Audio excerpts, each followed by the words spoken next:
Welcome to my mini vlog. It's me, Wina. Hi guys, good morning. Pasok na naman po ulit. So dito sa part na to guys, isininit ko lang yung pinirito kong manok kagabi. Dahil yan po ang iulam namin ng pamangkin ko sa school.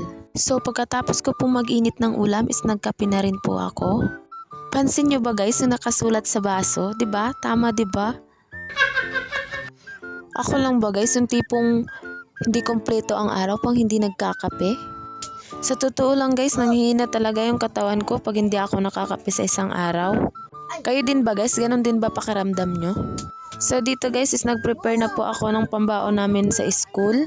Nilagyan ko na po yung mga baonan namin ng kanin. Is kami lang pong dalawa ng pamangkin ko na babae nga nagpapasok guys. Kasi yung pamangkin kong lalaki wala pa silang pasok ngayon. Pasok nila is Wednesday, Thursday at Friday lang. Yung oras po nito guys is 4:40 na.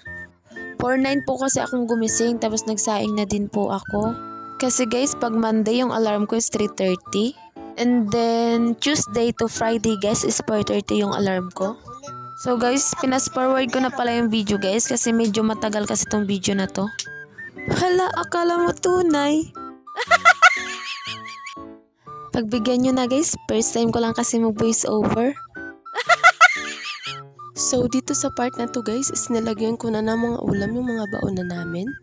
Pagpasensyaan nyo na pala yung boses ko guys is kakagising ko lang kasi. Ngayon ko lang po ulit tinuloy yung pagbo-voice over ko ngayong umaga. Kasi kagabi po inaantok na po kasi ako kaya hindi ko na po natuloy yung pagbo-voice over.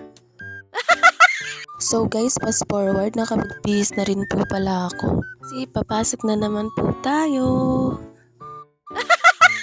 Aral-aralan na naman po sa school.